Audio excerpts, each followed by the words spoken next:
I got out of the truck at 5:30, and I didn't wait 5 minutes, and I heard this turkey gobbling over here. And he was gobbling pretty regular. I didn't have to call to him. I didn't have to owl or nothing. He probably gobbled 30, 35 times off the roof. Instead of flying into this ridge like I expected him to do, he flew down in the bottom. He shut up once he hit the ground. Well, I called to him a little bit, and he'd answer me a couple times. Then he got real quiet. I kept waiting for him to come. I calculated him one time with a box call, and he came back and he answered me. But he was basically quiet. And what it was, he had a bunch of hens with him. They'd been on the ground about a half hour. And I was getting a little impatient, so I got that mouth call out. And I started cutting and clucking and all that, just making all the noise I could. Boy, and he went berserk. He started gobbling and gobbling, and it wasn't 2 minutes after I'd done that, and I seen hens coming.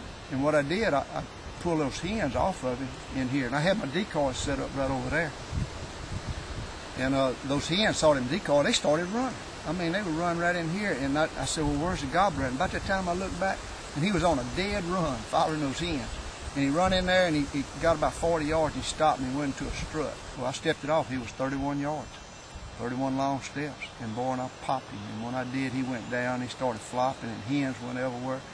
And of course, I wasn't sure about the shot with him being in a strut when I shot, so I jumped up and run to him, and he wasn't going nowhere. I finally got my foot on his head, and then he was anchored in. But I shot him about 625, something like that. And it was just a great hunt. I weighed him. He weighs 18 pounds. He's got a measured beard. He got a 10.5-inch beard. And you know, I didn't measure his spurs, but they right at 1 inch long. In fact, I hung him on a limb over there by his spurs. He's a limb hanger, and they sharp. I think he's a three-year-old turkey myself. Just spur just sharp as it can be, and it's about 1 inch long. Like I said a while ago, he's a limb hanger. Look at him hanging on that limb right there. That's a pretty turkey.